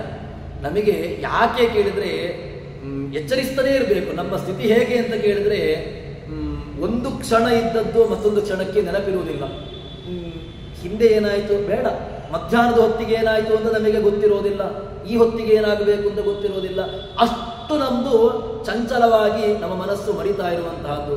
ಅದಕ್ಕೋಸ್ಕರವಾಗಿ ದೇವರೇ, ನಾನು ಕೇಳಿದ್ದೇನೆ, ಕೇಳ್ತೇನೆ, ಮುಂದೆಯೂ ಕೇಳ್ತೇನೆ, ಅದನ್ನು ಕೇಳಿದ್ದನ್ನ ಮನಸ್ಸಿನಲ್ಲಿ ಗಟ್ಟಿ ಮಾಡಿ ನಿನ್ನ ಚರಿತ್ರೆಗಳನ್ನು ಮತ್ತಷ್ಟು ಮತ್ತಷ್ಟು ಮೆಲುಕು ಹಾಕುವಂತಹ ಒಂದು ಅನುಗ್ರಹವನ್ನು ನನಗೆ ಕೊಡು ಎಂಬುದಾಗಿ ನಾವು ದೇವರಲ್ಲಿ ಪ್ರಾರ್ಥನೆ ಮಾಡಬೇಕು ಎಂಬುದಾಗಿ ಜಗನ್ನಾಥದಾಸರು ಈ ಕರುಣಾಸಂಧಿ ಅಂತಲೇ ಒಂದು ಪ್ರತ್ಯೇಕವಾಗಿ ಒಂದು ಸಂಧಿಯನ್ನ ಮಾಡಿ ಭಗವಂತನ ಕರುಣೆ ಯಾರಿಗೆ? ನಮಗೆ ಭಕ್ತರಿಗೋಸ್ಕರವಾಗಿ ಅವನು ಕರುಣೆಯನ್ನ ತೋರಿಸಬೇಕು ಎಂಬುದಾಗಿ ಅದರ ವಿಚಾರವನ್ನ ನಮಗೆ ಹೇಳ್ತಾರೆ. ಅದಾದ ಮೇಲೆ ಮುಂದಿನ ಸಂಧಿಯನ್ನ ಹೇಳ್ತಾರೆ. ಭಗವಂತನ ಓಮ್ನಿಸಿಯಂಟ್, ಆಮ್ನಿಪ್ರೆಸೆಂಟ್, ಆಮ್ನಿಪೊಟೆಂಟ್ ಅಂತ, ಅವನ ಸರ್ವತ್ರ ವ್ಯಾಪ್ತದ ವಿಚಾರವನ್ನ, ವ್ಯಾಪ್ತಿ ಎಲ್ಲಿದ್ದಾನೆ ಅಂತ ಕೇಳಿದಾಗ ಎಲ್ಲೆಲ್ಲೂ ಇದ್ದಾನೆ. ಅಯ್ಯೋ, ಎಲ್ಲೆಲ್ಲೂ ಇದ್ದಾನೆ ಅಂತ ಹೇಳಿದ್ರೆ ಗಾಳಿ ಎಲ್ಲೆಲ್ಲೂ ಎಲ್ಲ ಕಡೆಗಳಲ್ಲುಂಟು. ಅನುಭವ ಬರಬೇಕು ಅಂತ ಆದರೆ ಕೇಳಿದ್ರೆ ಅದಕ್ಕೆ ಯಾವುದೋ ಒಂದು ವ್ಯವಸ್ಥೆ ಬೇಕು. ಅದೇ ರೀತಿಯಾಗಿ ಭಗವಂತ ವ್ಯಾಪ್ತಿ ದೊಡ್ಡದು. ಭಗವಂತನ ವ್ಯಾಪ್ತಿ ಕೇವಲ ಯಾವುದೋ ಒಂದು ಇಂತಿಷ್ಟು ಸೀಮೆ. ನನ್ನ ವ್ಯಾಪ್ತಿ ಎಲ್ಲಿಗೆ ಅಂತ ಕೇಳಿದ್ರೆ ನಾನೀಗ ಇಲ್ಲಿದ್ದೇನೆ, ಒಳಗಿದ್ದ ಮೇಲೆ ಹೊರಗಿರ್ಲಿಕ್ಕೆ ಸಾಧ್ಯ ಇಲ್ಲ. ಯಾಕೆ ಅಂತ ಕೇಳಿದ್ರೆ ನನ್ನಲ್ಲಿ ಆ ಸಾಮರ್ಥ್ಯ ಇಲ್ಲ. ಒಳಗಿದ್ದಾಗ ಹೊರಗಿರುವಂತಹ ಸಾಮರ್ಥ್ಯ ಇಲ್ಲ, ಹೊರಗಿದ್ದಾಗ ಒಳಗಿರುವಂತಹ ಸಾಮರ್ಥ್ಯ ಇಲ್ಲ. ಆದರೆ ಭಗವಂತ ಹಾಗಲ್ಲ, ಒಳಗೂ ಇರ್ತಾನೆ, ಹೊರಗೂ ಇರ್ತಾನೆ. ಅಂತರ್ಬಹಿಷ್ಠದತ್ಸರ್ವಂ ವ್ಯಾಪ್ಯ. ಇಲ್ಲಿ ಹೇಗಿರ್ತಾನೆ ಹೇಳಿದ್ರೆ ಅಂತಹ ಬಹಿ ತತ್ಸರ್ವಂ. ನಾರಾಯಣ ಪನ್ನ ಭಗವಂತನ ವ್ಯಾಪ್ತಿಯನ್ನು ಹೇಳ್ತದೆ. ಸಹಸ್ರಶೀರ್ಷಂ ದೇವಂ ವಿಶ್ವಾಕ್ಷಂ ವಿಶ್ವಶಂಭುವಂ ವಿಶ್ವಂ ನಾರಾಯಣಂ ದೇವಂ ಅಕ್ಷರಂ ಅಂತ ಹೇಳಿಕೊಂಡು ಅವನನ್ನ ವ್ಯಾಪ್ತಿಯನ್ನ ಹೇಳ್ತಾರೆ. ಹೀಗೆ ಅಂತವನಿರ್ತಾನೆ. ಅವನನ್ನ ಹೇಳುವಾಗ ಒಳ್ಳೆಯ ಮೊದಲು ನಾವು ದೇವರನ್ನ ಹೇಳುವಂತಹ ಶಬ್ದ ಯಾವುದು ಅಂತ ಕೇಳಿದ್ರೆ ಪುರುಷ ಸೂಕ್ತ. ಎಲ್ಲ ಕಡೆಗಳಲ್ಲಿಯೂ ಕೂಡ ಭಗವಂತನ ಪುರುಷ ರೂಪವನ್ನು ನಾವು ಚಿಂತನೆ ಮಾಡಬೇಕು ಅಂತ ಹೇಳ್ತಾರೆ. ಅದನ್ನ ಜಗನ್ನಾಥದಾಸರು ಒಂದು ಶಬ್ದವನ್ನು ಇಟ್ಕೊಂಡು ತುಂಬ ದೊಡ್ಡ ಅದನ್ನು ವ್ಯಾಪ್ತಿಯನ್ನು ಬಿಡಿಸ್ತಾರೆ. ಎಂಥವನು ಅಂತ ಕೇಳಿದ್ರೆ ಪುರುಷ ರೂಪತ್ರಯ ಪುರಾತನ ಪುರುಷ ಪುರುಷೋತ್ತಮ ಕ್ಷರಾಕ್ಷರ ಪುರುಷ ಪೂಜಿತ ಪಾದ ಪೂರ್ಣಾನಂದ ಜ್ಞಾನಮಯ ಪುರುಷ ಸೂಕ್ತ ಮೇಯ ತತ್ತತ್ ಪುರುಷ ಹೃತ್ ಪುಷ್ಪ ಅನಿಲ ಮಹಾಪುರುಷ ಅಂಡಜಾಂತರದಿ ಬಹಿರದಿ ವ್ಯಾಪ್ತ ನಿರ್ಲಿಪ್ತ. ಒಳ್ಳೆಯ ಶಬ್ದಗಳನ್ನ ಇಟ್ಟುಕೊಂಡು ಆ ಭಗವಂತನ ಇಡೀ ಗುಣಗಳನ್ನ ಒಂದು ಒತ್ತೊಟ್ಟಿಗೆ ನಮಗೆ ಚಿಂತನೆ ಬರುವಂತೆ ಹೇಳಿಕೊಡ್ತಾರೆ. ಇದು ಯಾಕೆ ಕೊಡ್ತಾರೆ ಅಂತ ಹೇಳಿದ್ರೆ ನಾವು ಕೇಳಿದ್ದೆ, ಎಲ್ಲಾ ಶಬ್ದಗಳು ಕೂಡ ಗೊತ್ತಿರುವಂತಹದ್ದೇ. ಆದರೂ ಕೂಡ ಯಾಕೆ ಇದನ್ನು ಮತ್ತಷ್ಟು ಹೇಳ್ತಾರೆ? ನಾವು ಮಕ್ಕಳಿಗೆ ಪಾಠ ಮಾಡುವಾಗ ಹೇಳ್ತೇವೆ, ಹಿಂದೆ ಮಾಡಿದ್ದೆ ಮತ್ತೆ ಪುನಃ ಅದನ್ನೇ ಹೇಳ್ತಾ ಇರ್ತಾರೆ ಅಧ್ಯಾಪಕರು. ಯಾಕೆ ಇದನ್ನು ಮತ್ತೆ ಹೇಳ್ತಾ ಇದ್ದೀರಿ? ಗಟ್ಟಿಯಾಗಬೇಕು. ಹೇಳಿದ್ದು ಇಲ್ಲಿಂದ ಕೇಳಿತು, ಇಲ್ಲಿಂದ ಹೋಯಿತು ಅಂತ ಆದರೆ ಪ್ರಯೋಜನ ಇಲ್ಲ. ಮತ್ತೆ ಕೇಳಿದ್ದು ಇಲ್ಲಿ ಹೋದದ್ದು ಮನಸ್ಸಿಗೆ ಹೋಗಬೇಕು, ಬುದ್ಧಿಗೆ ಹೋಗಬೇಕು. ಮುಖ್ಯವಾಗಿ ಎರಡೂ ಕಡೆಗೂ ಲಿಂಕ್ ಸಿಗಬೇಕು. ಬುದ್ಧಿ ಮನಸ್ಸುಗಳಿಗೆ ಅದರ ಏನು ಆ ಎಸೆನ್ಸ್ ಏನುಂಟು ಅದು ಸಿಗಬೇಕು. ಅದು ಸಿಕ್ಕಿ ಅದರಿಂದ ಏನು ನಮಗೆ ಒಳ್ಳೆಯದಾಗಬೇಕು ಅದು ಆಗುವಂತಹದ್ದು. ಅದಕ್ಕೋಸ್ಕರವಾಗಿ ನಮಗೆ ಇಲ್ಲಿ ಆ ಜಗನ್ನಾಥದಾಸರು ಏನು ಹೇಳ್ತಾರೆ ಅಂತ ಕೇಳಿದ್ರೆ ಪುರುಷ ರೂಪತ್ರಯ, ಭಗವಂತನ ಪುರುಷ ರೂಪವನ್ನ ಮುಂದೆ ಹೇಳ್ತಾರೆ. ಆ ಮೂರು ರೂಪವುಳ್ಳವನು ಅಂತ. ಮತ್ತೆ ಪುರಾತನ, ಅವನು ಯಾವತ್ತಿದ್ದಾನೆ? ಪುರಾತನ. ಇವತ್ತಿದ್ದನ ಇದ್ದಾನೆ, ನಾಳೆ ಇದ್ದಾನೆ, ಹಿಂದೆ ಇದ್ದಾನೆ. ಅವನಿಗೆ ಹುಟ್ಟು ಉಂಟಾ, ಸಾವು ಉಂಟಾ? ಇಲ್ಲ. ಪುರಾತನ, ಯಾವತ್ತೂ ಇದ್ದಾನೆ. ಜಗತ್ತು ಯಾವತ್ತು ಉಂಟು, ಜಗತ್ತಿನ ನಿಯಾಮಕನಾಗಿ ತಾನಿರ್ತಾನೆ. ಮುಗೀತು, ಒಂದೇ ಉತ್ತರ, ಪುರಾತನ. ಪುರುಷ, ಪುರುಷೋತ್ತಮ. ಮತ್ತೆ ಪುರುಷೋತ್ತಮ, ಯಾರೆಲ್ಲ ಪುರುಷಗಳು ಇದ್ದಾರೋ ಅವರಿಗಿಂತಲೂ ಉತ್ತಮ. ಹೇಗೆ ಅಂತ ಕೇಳಿದ್ರೆ, ನಮ್ಮಲ್ಲಿ ನಿಮ್ಮಲ್ಲಿ ಉತ್ತಮರು ಅಂತ ಹೇಳಿದ್ರೆ ನಮ್ಮಲ್ಲಿಯೇ ಒಬ್ಬರು ಅಂತ ಆಗಿಬಿಡ್ತಿದೆ. ಈಗ ನಾವು ಒಂದು ಅಧ್ಯಾಪಕರು ಆಗಿದ್ದಾಗ ವಿದ್ಯಾರ್ಥಿಗಳಲ್ಲಿ ಹೇಳ್ತೇವೆ, ಇವನು ವಿದ್ಯಾರ್ಥಿಗಳಲ್ಲಿ ಉತ್ತಮ ಅಂತ. ವಿದ್ಯಾರ್ಥಿಗಳಲ್ಲಿ ಉತ್ತಮ ಅಂತ ಹೇಳಿದ್ರೆ ಯಾವ ವಿದ್ಯಾರ್ಥಿಗಳಿದ್ದಾರೋ ಅವರಲ್ಲಿ ಉತ್ತಮ ಅಂತ ಆಯಿತು. ಭಗವಂತನು ಕೂಡ ಅದೇ ರೀತಿಯ, ಅಂದರೆ ಜೀವರುಗಳಿದ್ದಾರೆ, ಅದೇ ಜೀವರುಗಳಲ್ಲಿ ಇವನೊಬ್ಬ ಉತ್ತಮ. ಏನು ದೊಡ್ಡಸ್ತಿಕೆ ಇರುವಂತ ಒಂದರಿಂದಾಗಿ ದೊಡ್ಡಸ್ತಿಕೆಯನ್ನು ಬರಲಿಲ್ಲ. ವಿದ್ಯಾರ್ಥಿಗಳಲ್ಲಿ ಉತ್ತಮ ಅಂತ ಹೇಳಿದಾಗ ಅದೇ ವಿದ್ಯಾರ್ಥಿಗಳಲ್ಲಿ ಇವನೊಬ್ಬ ಉತ್ತಮ ಅಂತ ಆಯ್ತು.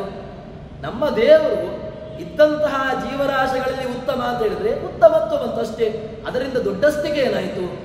ಅದರಿಂದ ಏನಾದರೂ ನೀವು ಸಾಧನೆ ಮಾಡಿದ್ರ ಅಂತ ಕೇಳಿದ್ರೆ ಉಂಟು. ಯಾವುದು ಅಂತ ಕೇಳಿದ್ರೆ ಮುಂದಿನ ಶಬ್ದವನ್ನು ಹೇಳ್ತಾರೆ, ಕ್ಷರಾಕ್ಷರ. ಏನು ಅಂತ ಕೇಳಿದ್ರೆ ಒಬ್ಬರು ನಾಶ ಹೊಂದುವಂಥವರು, ಇನ್ನೊಬ್ಬರು ನಾಶ ಹೊಂದದೇ ಇರತಕ್ಕಂಥವ್ರು ಅಂತ ಇಟ್ಟುಕೊಳ್ಳಿ. ಎರಡು ವಿಭಾಗವನ್ನು ಮಾಡಿಕೊಳ್ಳಿ. ಯಾರು ನಾಶ ಹೊಂದುವವರು ಅಂತ ಕೇಳಿದ್ರೆ ಜೀವನ ನಾಶ ಆಗೋದಿಲ್ಲ, ಜೀವನ ನಿತ್ಯ ಅಂತ ಗೊತ್ತಿದೆ ನಮಗೆ. ಯಾಕೆ? ಜೀವನು ಅವನು ಕೂಡ ದೇವರಂತೇನೆ ಅಂತ ಕೇಳಿದ್ರೆ ಅನಾದಿ ನಿತ್ಯತ್ವ ಅಷ್ಟೇ ಅವನು ಕೂಡ. ಜೀವ ಹೇಗೆ ಅಂತ ಕೇಳಿದ್ರೆ ಇದೊಂದು ಸೂಕ್ಷ್ಮ ವಿಚಾರ. ಜೀವ ನಿತ್ಯತ್ವ ಹೇಗೆ ಅಂತ ಕೇಳಿದ್ರೆ ಈ ಜೀವ ಒಳಗಿರತಕ್ಕಂತಹ ಜೀವ ಇದು ಎಲ್ಲಾ ಕಾಲದಲ್ಲೂ ಇರ್ತದೆ, ಪ್ರಳಯ ಕಾಲದಲ್ಲೂ ಕೂಡ ಇರ್ತದೆ. ಆದರೆ ಇದು ಯಾರ ಅಧೀನವಾಗಿರ್ತದೆ ಕೇಳಿದ್ರೆ ಆ ಭಗವಂತನ ಅಧೀನವಾಗಿರ್ತದೆ. ಯಾರದ್ದೋ ಪ್ರಾರಬ್ಧ. ಪರಮಾಣು ಪ್ರದೇಶವೇ ಹ್ಯನಂತಹ ಜೀವರಾಶಯ ಅಂತ ಇದು ವೇದವ್ಯಾಸರ ಮಾತು.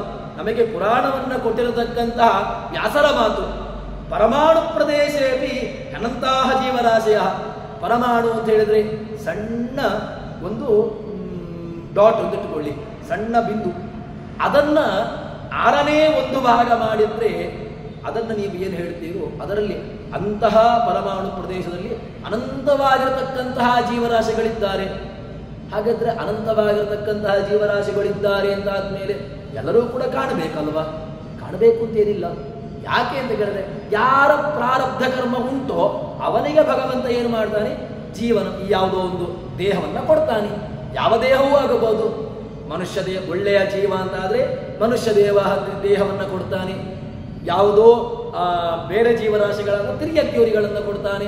ಅಡ್ಡವಾಗಿರತಕ್ಕಂತಹ ಜೀವರಾಶಿಗಳನ್ನು ಕೊಡ್ಬೋದು.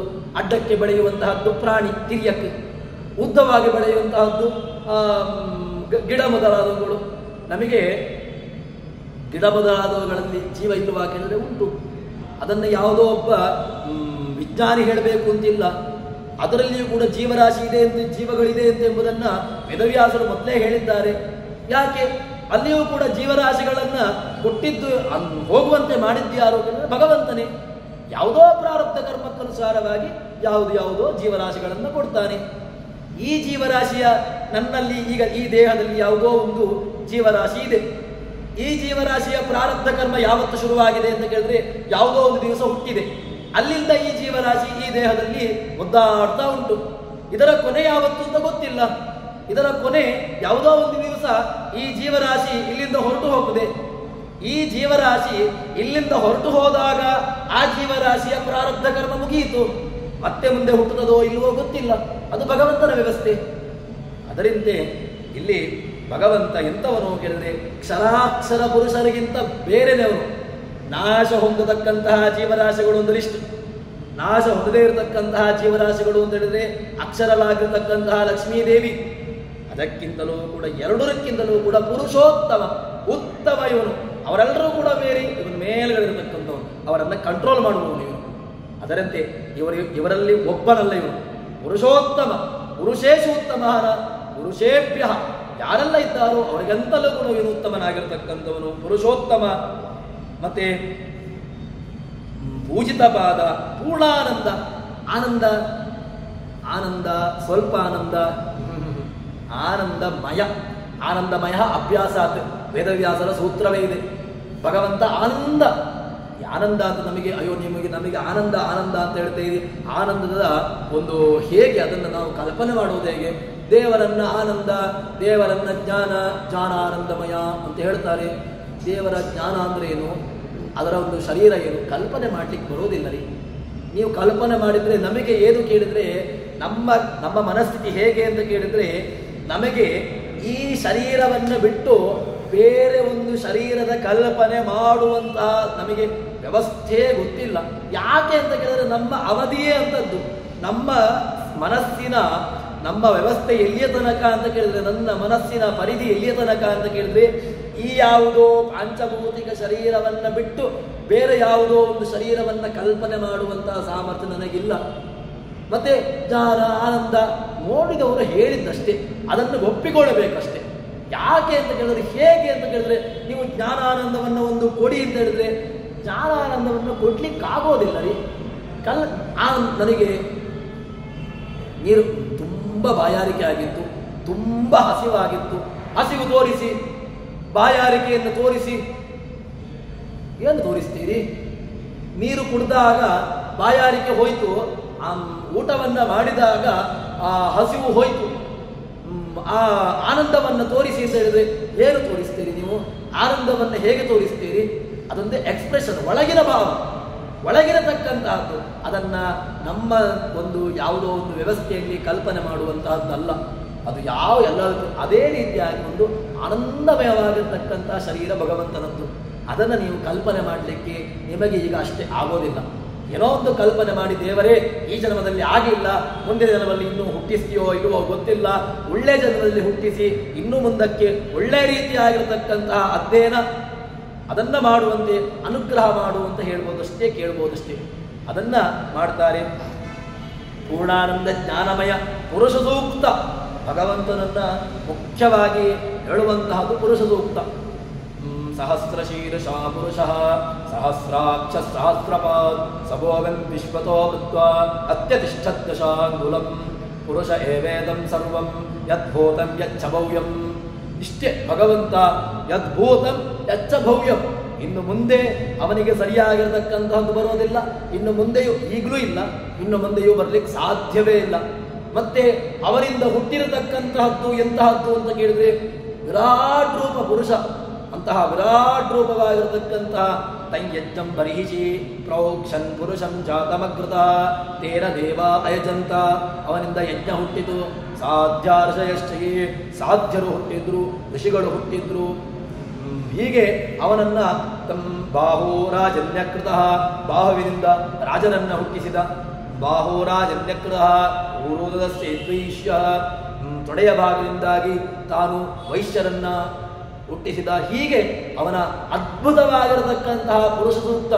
ಪುರುಷ ಸೂಕ್ತದ ವಿಚಾರವನ್ನು ಹೇಳುವಾಗ ಪುರುಷ ಸೂಕ್ತದ 3 ಭಾಗಗಳು, ಅದು 3 ವೇದಗಳನ್ನು ಹೇಳ್ತದೆ ಅಂತ ಹೇಳ್ತಾರೆ. ಅಷ್ಟು ಒಂದು ಅದರಲ್ಲಿ ಅರ್ಥ ಇದೆ.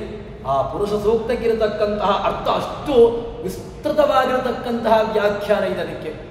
ಹಾಗೆ ಆ 3 ಪಾದಗಳು 3 ವೇದಗಳ ಅರ್ಥವನ್ನೇ ಹೇಳುವಂತಹ ಸಾಮರ್ಥ್ಯವುಳ್ಳದ್ದು ಎಂಬುದಾಗಿ ಆ ಪುರುಷ ಸೂಕ್ತಕ್ಕೆ ಅದರ ಮಹತ್ವವನ್ನು ಹೇಳ್ತಾರೆ. ಅಂತಹ ಪುರುಷ ಸೂಕ್ತ ಮೇಯ. ಮೇಯ ಅಂದ್ರೆ ಮೇಯ ಶಬ್ದಕ್ಕೆ ಅವನು ಮಾತುಂ ಯೋಗ್ಯ, ಜ್ಞಾನಯೋಗ್ಯ. ಮಾನೆ ಮಾನೆ ಅಂತ ಹೇಳಿದ್ರೆ ಅವನನ್ನು ತಿಳ್ಕೊಳ್ಳಿಕ್ಕೆ ಯೋಗ್ಯನಾಗಿರ್ತಕ್ಕಂಥವನು. ಯಾವ್ದ್ಯಾವುದೋ ತಿಳ್ಕೊಳ್ಳಿಕ್ಕೆ ಯೋಗ್ಯವಾದದ್ದಲ್ಲ. ಮೇಯ ಶಬ್ದಕ್ಕೆ ಮಾನೆ, ಯಾವುದು ತಿಳ್ಕೊಳ್ಳಿಕ್ಕೆ ಯೋಗ್ಯ?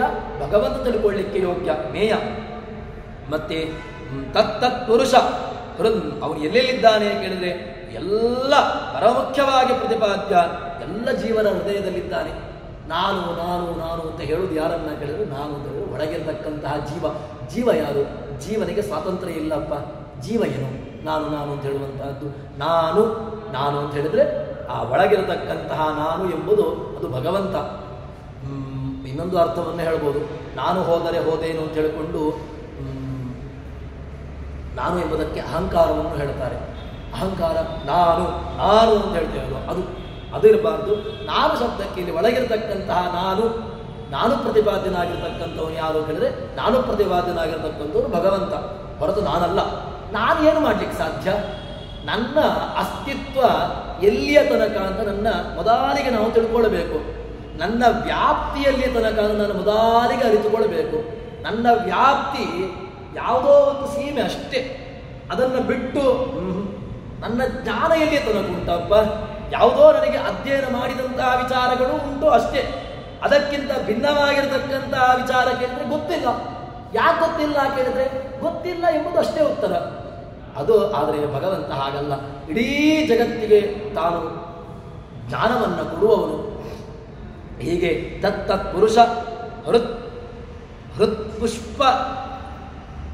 ಹೃತ್ಪುಷ್ಪಗಳ ನಿಲಯ. ಅವನು ಎಲ್ಲಿದ್ದಾನೆ ಕೇಳಿದ್ರೆ ತಸ್ಯಾ ಶಿಖಾಯ ಮಧ್ಯೆ ಅವನು ಅಂತರ್ನಿಹಿತನಾಗಿರತಕ್ಕಂಥವನು. ಎಲ್ಲಿದ್ದಾನೆ ಅಂತರ್ನಿಹಿತನಾಗಿದ್ದಾನೆ ಅಂತ ಕೇಳಿದ್ರೆ ಒಳಗಿದ್ದಾನಪ್ಪ. ಒಳಗಿದ್ದಾನೆ, ಎಲ್ಲಿ ಒಳಗಿದ್ದಾನೆ ಕಾಣಬೇಕಲ್ವ? ನೀವು ಹೃದಯವನ್ನು ತೆಗೆದ ತಕ್ಷಣ ದೇವರು ಕಾಣ್ತಾನೆ ಅಂತ ಕೇಳಿದ್ರೆ ಹೃದಯದಲ್ಲಿದ್ದ ಅವರು ಕೂಡ ಹೇಳ್ತಾರಲ್ವ, ಎಲ್ಲಿದ್ದಾನೆ ದೇವರು ಅಂತ ಕೇಳಿದಾಗ ಹೃದಯದಲ್ಲಿದ್ದಾನೆ ಕೇಳಿದ್ರೆ ಸರಿ, ಆಪರೇಷನ್ ಥಿಯೇಟ್ರಿಗೆ ಹೋಗುವ, ಆಪರೇಷನ್ ಥಿಯೇಟ್ರಿಗೆ ಹೋಗಿ ಅಲ್ಲಿ ಕುಯ್ದಾಗ ಒಳಗೆ ಕಾಣಬೇಕಲ್ಲ ಹೃದಯ. ನಿಮ್ಮ ದೇವರು ಎಲ್ಲಿದ್ದಾನೆ ಕೇಳಿದ್ರೆ ಕಾಣ್ತಾನ ಕೇಳಿದ್ರೆ ಕಾಣುವುದಿಲ್ಲಪ್ಪ. ಹೃದಯದಲ್ಲಿದ್ದಾನೆ ಕೇಳಿದ್ರೆ ಹೃದಯದ ಫಂಕ್ಷನಿಂಗ್ ಹೇಗಾಗ್ತಾ ಉಂಟು ಅಂತ ಮೊದಲು ಯೋಚನೆ ಮಾಡು. ಹೃದಯ ಯಾಕೆ ಫಂಕ್ಷನ್ ಮಾಡ್ತಾ ಉಂಟು ಅಂತ ಮೊದಲು ತಿಳ್ಕೊ. ಮೊದಲಿಗೆ ಹೃದಯ ಯಾಕೆ ಫಂಕ್ಷನ್ ಮಾಡ್ತಾ ಉಂಟು ಅಂತ ತಿಳ್ಕೊ. ಆಮೇಲೆ ಆ ಹೃದಯದ ಕೆಲಸ ಒಂದು ಕ್ಷಣ ನಿಂತ್ರ ಏನಾಗ್ತದೆ ಅಂತ ತಿಳ್ಕೊ. ಇದು ಎರಡನ್ನು ತಿಳ್ಕೊಂಡ್ರೆ ನಿನಗೆ ದೇವರು ಅಸ್ತಿತ್ವ ಗೊತ್ತಾಗ್ತದೆ, ದೇವರ ಹೃದಯದಲ್ಲಿ ಇದ್ದಾನೆ ಇದು ಗೊತ್ತಾಗ್ತದೆ. ಮತ್ತೆ ನೀನು ಯಾವತ್ತೂ ಕೂಡ ನಿನ್ನ ಪ್ರಶ್ನೆಯನ್ನು ಮಾಡ್ಲಿಕ್ಕೆ ಹೋಗೋದಿಲ್ಲ. ನಿನ್ನ ಪ್ರಶ್ನೆ ಹೃದಯದಲ್ಲಿದ್ದಾನೆ ಅಂತ ಹೇಳಿದಾಗ ಹೃದಯದಲ್ಲಿ ಹೇಗಿದ್ದಾನೆ, ಹೃದಯದಲ್ಲಿ ಯಾವ ರೂಪದಲ್ಲಿದ್ದಾನೆ ಅಂತ ಕೇಳಿದಾಗ ಹೃದಯವನ್ನ ನೋಡಬೇಕು. ಹೃದಯವನ್ನು ನೋಡಬೇಕು ಅಂತ ಕೇಳಿದಾಗ ಹೃದಯದಲ್ಲಿ ಆ ವ್ಯವಸ್ಥೆಗಳನ್ನು ಅರ್ಥ ಮಾಡಿಕೊ. 36,000 ನಾಡಿಗಳುಂಟು, 72,000 ನಾಡಿಗಳುಂಟು. ಯಾರು ಅದಕ್ಕೆ ನಿಯಾಮಕ? ಯಾರು ಅದನ್ನೆಲ್ಲವನ್ನೂ ಕೂಡ ಆಯಾಯ ವ್ಯವಸ್ಥೆಯಲ್ಲಿ ಇಟ್ಟಿದ್ದಾನೆ? ಯಾವುದೋ ಒಂದು ಆ ವ್ಯವಸ್ಥೆಯನ್ನ ದೊಡ್ಡ ಬಿಲ್ಡಿಂಗ್ ಕಟ್ಟುವಾಗ ಯಾವುದೋ ಒಂದು ವ್ಯವಸ್ಥೆ ಸಣ್ಣ ಅಸ್ತವ್ಯಸ್ತ ಆಯಿತು ಅಂತ ಆದ್ರೆ ಗೋಡೆ ಬಿರುಕು ಬಿಡ್ತಾ ಇರ್ತದೆ, ಅಲ್ಲಿಗೆ ದೊಡ್ಡ ಅವ್ಯವಸ್ಥೆಗೆ ಕಾರಣವಾಗ್ತದೆ. ಈ ಹೃದಯ, ಈ ದೇಹ, ಅಲ್ಲಲ್ಲಿರತಕ್ಕಂತಹ ನಾಡಿಗಳು, ಅಲ್ಲಲ್ಲಿರತಕ್ಕಂತಹ ಎಲ್ಲ ಇಂದ್ರಿಯಗಳು ತಮ್ಮ ತಮ್ಮ ಕಾರ್ಯವನ್ನ, ತಮ್ಮ ತಮ್ಮ ಕೆಲಸವನ್ನ ಮಾಡ್ತಾ ಉಂಟಲ್ವ? ಯಾರಿಂದಾಗಿ ಮಾಡ್ತಾ ಉಂಟು, ಯಾಕೆ ಮಾಡ್ತಾ ಉಂಟು, ಯಾರಿಗೋಸ್ಕರ ಮಾಡ್ತಾ ಉಂಟು ಅಂತ ಒಂದು ದಿವಸ ಆದರೂ, ಒಂದು ಕ್ಷಣವಾದರೂ ನಾವು ಯೋಚನೆ ಮಾಡಿದ್ದೇವಾ? ಇಲ್ಲ. ಅದಕ್ಕೋಸ್ಕರವಾಗಿ ಇದನ್ನು ನಾವು ಅರ್ಥೈಸಿಕೊಳ್ಳಬೇಕು. ಅದನ್ನೇ ಹೃದಯದ ಗುಹೆಯಲ್ಲಿ, ಎಲ್ಲರ ಹೃದಯ ಗುಹೆಯಲ್ಲಿದ್ದಾನೆ, ಅವನಲ್ಲಿದ್ದಾನೆ, ಇವನಲ್ಲಿದ್ದಾನೆ ಬೇಡ. ಭಗವಂತ ಆಮ್ನಿಶಿಯಂಟ್, ಆಮ್ನಿಪ್ರೆಸೆಂಟ್, ಆಮ್ನಿಪೊಟೆಂಟ್, ಇದಿಷ್ಟನ್ನೂ ಕೂಡ ನೀವು ಅರ್ಥ ಮಾಡಿಕೊಳ್ಬೇಕು. ಇದನ್ನು ಅರ್ಥ ಮಾಡಿಕೊಂಡೇವೆ ಅಂತ ಹೇಳಿದ್ರೆ ನಮಗೆ ಭಗವಂತನ ವ್ಯಾಪ್ತಿಯ ಬಗ್ಗೆ ನಮಗೆ ಅರ್ಥೈಸ್ತದೆ. ನಮಗೆ ದೇವರ ಅಸ್ತಿತ್ವವನ್ನು ಒಪ್ಪಿಕೊಳ್ಳಿಕ್ಕೆ ಪುರಾಣಗಳು ಯಾಕೆ ಬೇಕು ಅಂತ ಕೇಳಿದ್ರೆ ಕೇವಲ ನಾವು ಹೇಳಿದ ತಕ್ಷಣ ದೇವರಿದ್ದಾನೆ ಅಂತ ಆಗೋದಿಲ್ಲಪ್ಪ. ಏನೋ ನಾನು ಹೇಳ್ತೇನೆ, ಯಾವುದೇ ಒಂದು ವಸ್ತುವನ್ನು ನಮಗೆ ವೇದಾಂತದಲ್ಲಿ ಒಂದು ನಿಯಮವನ್ನು ಹೇಳ್ತಾರೆ. ಅಧ್ಯಯನ ಮಾಡುವಾಗ ಎಲ್ಲೇ ಆಗಲಿ, ನೀವು ಗಣಿತವನ್ನೇ ಬೇಕಾದ್ರೆ ಇಟ್ಟುಕೊಳ್ಳಿ, ಪ್ರೂವ್ A+B² ಹೇಳ್ಕೊಂಡು ಯಾವುದೋ ಒಂದು ಈಕ್ವೇಶನ್ ಕೊಡ್ತಾರಲ್ವಾ, ಅದನ್ನ ಪ್ರೂವ್ ಮಾಡಿ ಅಂತ ಹೇಳ್ತಾರೆ. A² + B² + C² ಅಂತ ಹೇಳಿಕೊಂಡು ಅದನ್ನ ನೀವು ಬಿಡಿಸಬೇಕು. ಬಿಡಿಸಿದಾಗ ಮಾತ್ರ ತಾನೇ ಅಲ್ಲಿ ಹತ್ತಿರ ಬರುವಂತಹದ್ದು. ದೇವರಿದ್ದಾನೆ ಅಂತ ಹೇಳಿದ ತಕ್ಷಣ, ದೇವರಿದ್ದಾನೆ ಅಂತ ಹೇಳಿದ ನಿಮ್ಮ ಬಾಯಲ್ಲಿ ಹೇಳಿದ ತಕ್ಷಣ ದೇವರಿದ್ದಾನ? ಬಾಯಲ್ಲಿ ಹೇಳಿದ ತಕ್ಷಣ ಯಾವುದೇ ವಸ್ತುಗಳನ್ನು ಕೂಡ ನಾವು ಪ್ರೂವ್ ಮಾಡ್ಲಿಕ್ಕೆ ಬರೋದಿಲ್ಲ. ಮತ್ತೆ ಅದೇ ನಿಯಮ ಲೌಕಿಕವಾಗಿರತಕ್ಕಂತಹ ದೃಷ್ಟಾಂತಗಳನ್ನು ಹೇಳಿದೆವಲ್ವಾ, ಅದೇ ರೀತಿಯಾಗಿ ದೇವರಿದ್ದಾನೆ ಎಂಬುದಕ್ಕೆ ಪ್ರೂಫ್ ಯಾವುದು ಕೇಳಿದ್ರೆ ಪುರಾಣಗಳು. ಪುರಾಣಗಳು ಎಲ್ಲಿ ಹೇಳಿದೆ? ಪುರಾಣಗಳನ್ನು ಅಧ್ಯಯನ ಮಾಡು, ಪುಸ್ತಕ ತೆಗಿ. ಪುಸ್ತಕಗಳನ್ನು ತೆಗೆದಾಗ ನಿನಗೆ ಅದಕ್ಕೆ ಬೇಕಾಗಿರತಕ್ಕಂತಹ ವ್ಯವಸ್ಥೆಗಳು ಸಿಗ್ತದೆ. ಭಾಗವತವನ್ನು ತೆಗಿ, ಮಹಾಭಾರತ ತೆಗಿ, ರಾಮಾಯಣ ತೆಗಿ, ಉಪನಿಷತ್ತು ತೆಗಿ, ಬೇರೆ ಬೇರೆ ಗ್ರಂಥಗಳನ್ನು ಅವಲೋಕನ ಮಾಡು. ಭಗವಂತನ ಅವನ ಅಸ್ತಿತ್ವದ ಬಗ್ಗೆ, ಅವನ ವ್ಯಾಪ್ತಿಯ ಬಗ್ಗೆ ನಿನಗೆ ಗೊತ್ತಾಗ್ತದೆ. ಕೇವಲ ಹೇಳಿದ ತಕ್ಷಣ ಶಾಲೆಯಲ್ಲಿ ಅಧ್ಯಾಪಕರು ಕೊಟ್ಟಿರತಕ್ಕಂತಹ ಯಾವುದೋ ಒಂದು ಗಣಿತದ ಈಕ್ವೇಶನ್ ನಮಗೆ ಕೇವಲ ಅಧ್ಯಾಪಕರೇ ನನಗಿದು ಗೊತ್ತುಂಟು, ನಾನು ಇದನ್ನ ಹೇಳ್ತೇನೆ ಅಂತ ಹೇಳಿದ್ರೆ ಹೇಳಿದ್ರೆ ಆಗೋದಿಲ್ಲ ಮಾರಾಯ. ಹೇಳಿದ ತಕ್ಷಣ ನಿನಗೆ ಗೊತ್ತುಂಟು ಅಂತ ಏನು ಗ್ಯಾರಂಟಿ? ಮತ್ತೇನಾಗಬೇಕು? ಬರೀಬೇಕು, ಬರೆದು ಅದನ್ನು ಬಿಡಿಸಬೇಕು. ಆ ಉತ್ತರ ಈ ಉತ್ತರ ಟ್ಯಾಲಿ ಆಗಬೇಕು. ಟ್ಯಾಲಿ ಆದ ಮೇಲೆ ಮಾತ್ರ ತಾನೇ ಇದನ್ನು ಉತ್ತರ ಅಂತ ನಾವು ಕೂಡಿಸುವಂತಹದ್ದು. ಪ್ರೂವ್ ಎಕ್ಸ್ ಅಂತ ಹೇಳಿದಾಗ ಎಕ್ಸ್ ಅನ್ನ ಕೂಡಿಸಿ ಎಕ್ಸ್ ಅನ್ನು ಯಾವುದು ಅಂತ ನಾವು ಕಂಡುಹಿಡಿಯಬೇಕು. ಅದೇ ರೀತಿಯಾಗಿ ದೇವರನ್ನು ಹುಡುಕಬೇಕು ಅಂತ ಹೇಳಿದ್ರೆ ಈ ಒಂದೇ ಜನ್ಮದಲ್ಲಿ ನಾನು ದೇವರನ್ನು ಹುಡುಕ್ತೇನೆ. ದೇವರೇ ನಿಮ್ಮ ಮನೆಯಲ್ಲಿ ಇರುವಂತಹವಲ್ಲ, ದೇವರು ನಮ್ಮ ಮನೆಯಲ್ಲಿ ಬಾಡಿಗೆ ಇರುವವನು ಅಲ್ಲ. ದೇವರನ್ನು ಹುಡುಕುವುದು ಹೇಗೆ ಅಂತ ಕೇಳಿದ್ರೆ ಎಷ್ಟೋ ಜನ್ಮಗಳಾಗಬಹುದು. ಧ್ರುವನಿಗೆ ಕಂಡದ್ದು 5 ವರ್ಷಕ್ಕೆ ಅಂತ ಹೇಳಿದಾಗ ಅವನ ಹಿಂದಿನ ಸಾಧನೆ ಇತ್ತು, ಆದ್ರಿಂದ ಕಂಡ 5 ವರ್ಷಕ್ಕೆ. ನನ್ನ ಸಾಧನೆ ಎಷ್ಟು ಉಂಟು ಅಂತ ನನಗೆ ಗೊತ್ತಿಲ್ಲ. ಯಾಕೆ ಅಂತ ಕೇಳಿದ್ರೆ ನನ್ನ ಒಳಗಿನ ಜೀವನ ಸಾಧನೆ ಎಷ್ಟು ಅಂತ ನನಗೆ ಗೊತ್ತಿಲ್ಲ ಅಲ್ವಾ. ನನ್ನ ಜೀವನ, ನನ್ನ ಒಳಗಿರತಕ್ಕಂತಹ ಜೀವ ಎಷ್ಟು ಸಾಧನೆಯನ್ನ ಮಾಡಿದ್ದಾನೆ ಅಂತ ನನಗೆ ಗೊತ್ತುಂಟಾ? ಗೊತ್ತೇ ಇಲ್ಲ. ನಾನು ಯಾರು ಅಂತ ನನಗೆ ಗೊತ್ತಿಲ್ಲ. ಮತ್ತೆ ನೀನು ನಿನ್ನ ಬಗ್ಗೆ ತಿಳ್ಕೊಳ್ಳೋದು ಯಾವಾಗ?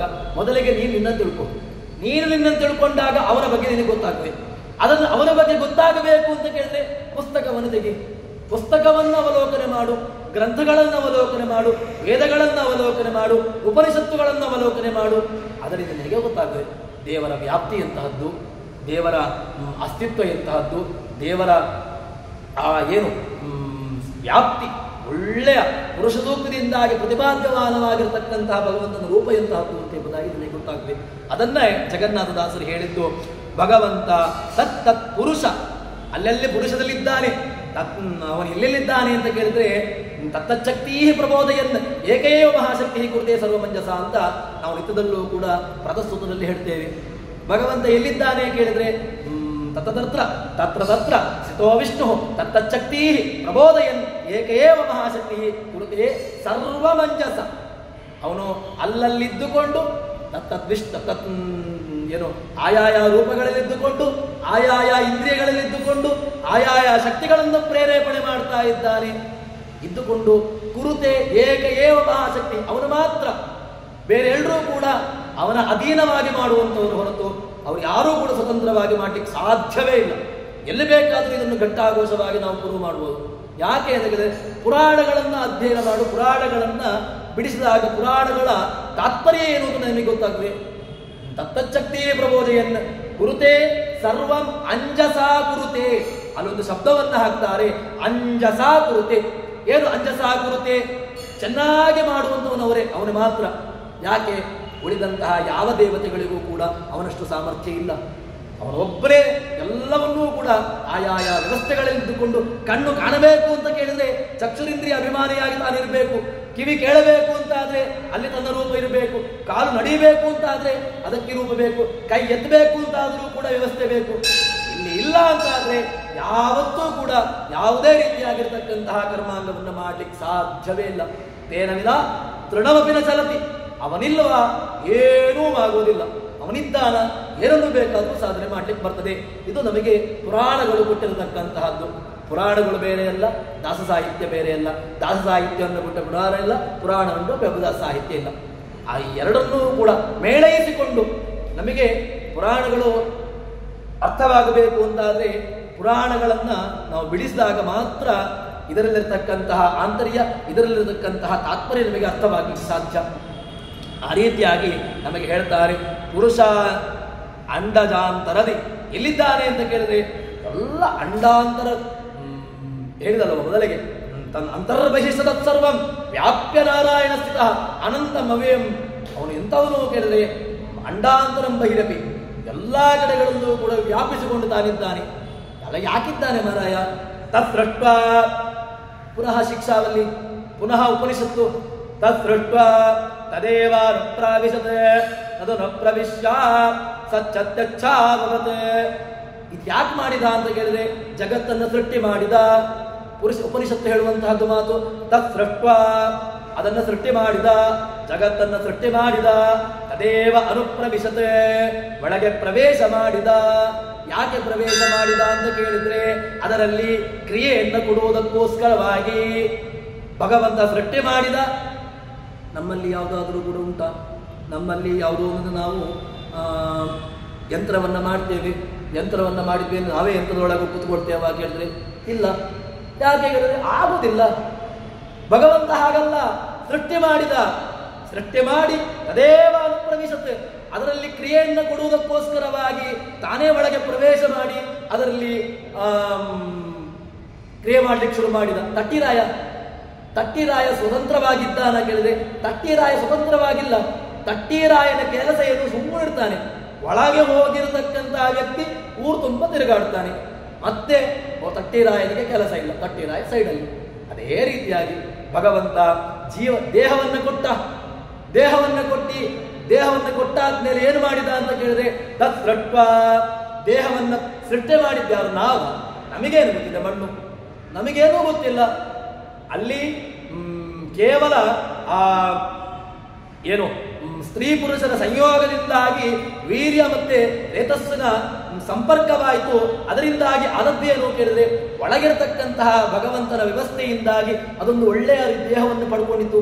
ಯಾರು ಭಾವ ಒಳಗೋಗಿ ಮಣ್ಣು ಹಾಕಿ 5 ಏನೋ ಪಂಚಭೂತವನ್ನೆಲ್ಲ ಒಳಗೆ ಹಾಕಿ ಒಂದಿಷ್ಟು ಬೆಂಕಿ, ಒಂದಷ್ಟು ಮಣ್ಣು, ಒಂದಷ್ಟು ಏನೋ ಗಾಳಿ, ಒಂದಷ್ಟು ಏನೆಲ್ಲ ಹಾಕಿ ನಾವು ದೇಹವನ್ನು ಸೃಷ್ಟಿ ಮಾಡಿದ್ದು ನಾವ ಇಲ್ಲ. ಮತ್ತೆ ಎಲ್ಲಿಂದಾಯ್ತು ಒಳಗಡೆ? ಆಯ್ತದಷ್ಟೇ. ತತ್ಲುಟ್ವ ತದೇವಾನ ಪ್ರವೇಶಿತ, ಅವನೇ ಮಾಡಿದಷ್ಟೇ, ಮುಗೀತು. ಒಂದೇ ಉತ್ತರ. ಅದಕ್ಕೆ ಮತ್ತೆ ನಾನಿವ ಪ್ರಶ್ನೆ ಉತ್ತರ ಏನೂ ಇಲ್ಲ. ಅವನೇ ಸೃಷ್ಟಿ ಮಾಡಿದ, ಅವನೇ ಅದನ್ನು ನಿಯಮನ ಮಾಡಿದ. ಯಾಕೆ ಮಾಡಿದ ಅಂತ ಹುಡುಕು, ಉತ್ತರ ಹುಡುಕು. ಯಾಕೆ ನಿನಗೆ ಮತ್ತೆ ಉತ್ತರ ಹುಡುಕಬೇಕು? ಯಾಕೆ ಮಾಡಿದ ಹಾಕಿದ್ರೆ ಅದನ್ನು ನಮ್ಮ ಸಾಧನೆಯನ್ನು ಮಾಡುವುದಕ್ಕೋಸ್ಕರವಾಗಿ ಭಗವಂತ ಈ ನಿಯಮವನ್ನು ಕೊಟ್ಟ ಅಂತ ಹೇಳಿಕೊಂಡು ಹೇಳ್ತಾರೆ. ಭಗವಂತ ಬಹಿರದೆ ವ್ಯಾಪ್ತನಾಗಿದ್ದಾನೆ. ಅಲ್ಲ, ಮಾಡಿದವನಿಗೆ ಲೇಪ ಉಂಟಾ? ಸಂಬಂಧ ಉಂಟಾ? ನಮಗಾದರೂ ಸಂಬಂಧ ಉಂಟು. ಮಗು ಹುಟ್ಟಿತು ಅಂತ ಹೇಳಿದ್ರೆ ನಾನು ಅಪ್ಪ ಮಗ ಅಂತ ಹೇಳ್ತೇವೆ, ಅಪ್ಪ ಮಗಳು ಅಂತ ಹೇಳ್ತೇವೆ, ಸಂಬಂಧ ಉಂಟು. ಅವನಿಗೇನಾದ್ರೂ ಈ ದೇಹಕ್ಕೆ ಸಂಬಂಧ ಉಂಟಾ ಹೇಳಿದ್ರೆ ನಿರ್ಲಿಪ್ತ, ಏನೂ ಇಲ್ಲ. ಪತ್ರ ವಿವಾಂಬಸ, ದೇವರು ಎಲ್ಲಿದ್ದ ಇದ್ದಾನೆ ಇಲ್ವಾ ಆ ರೀತಿಯಾಗಿರ್ತಾನೆ. ಭಗವಂತನ ವ್ಯವಸ್ಥೆ ಅಂತ ಅದು ನಿರ್ಲಿಪ್ತ, ಯಾವುದಕ್ಕೂ ತಲೆಗೆಡಿಸಿಕೊಳ್ಳೋದಿಲ್ಲ. ನಮಗಾದರೂ ಕೂಡ ನಮ್ಮ ಮಗ ಏನೋ ಸ್ವಲ್ಪ ಅಸ್ತವ್ಯಸ್ತ ಆದವಾಗ ನಮಗೆ ಲೇಪ ಉಂಟಲ್ಲಿ, ಆದರೆ ಅವನಿಗೆ ನಿರ್ಲಿಪ್ತ, ಏನೂ ಆಗಿಲ್ಲ. ಎಷ್ಟೆಷ್ಟು ಸಾಧನೆ ಆಗುತ್ತೋ ಅಷ್ಟನ್ನು ಸಾಧನೆ ಮಾಡ್ತಾನೆ, ಮುಗಿಯಿತು ಅಂತ ಹೇಳಿ ಕಳಿಸಿಬಿಡ್ತಾನೆ, ಮುಗಿಯಿತು ನಿಮ್ಮದು. ಈ ರೀತಿಯಾಗಿ ನಮಗೆ ಜಗನ್ನಾಥದಾಸರು ಈ ಒಂದು ಪುರುಷ ಸೂಕ್ತದ ವ್ಯವಸ್ಥೆಯಿಂದಾಗಿ ಭಗವಂತನ ರೂಪವನ್ನು ಹೇಳ್ತಾರೆ. ಇನ್ನಷ್ಟು ಇದರ ವಿಚಾರಗಳು ತುಂಬ ಮಹತ್ತರವಾಗಿದೆ. ಅದನ್ನು ನಾಳೆ ಸೇರಿದಾಗ ನೋಡೋಣ ಅಂತ ಹೇಳುವಲ್ಲಿ ಹರಿಪ್ರಿಯತಾ ಶ್ರೀಕೃಷ್ಣಾರ್ಪಿತಮಸ್ತು. ಯಸ್ಸರ್ವಗಳ ಸಂಪೂರ್ಣ ಸರ್ವದೋಷ ವಿವರ್ಜಿತ ಪ್ರಿಯತಾಂ ಪ್ರಜೇವಾಲಂ ವಿಷ್ಣುರ್ಮೇ ಪರಮಸ್ವೃತ್. ಶ್ರೀಕೃಷ್ಣಾರ್ಪಿತಮಸ್ತು.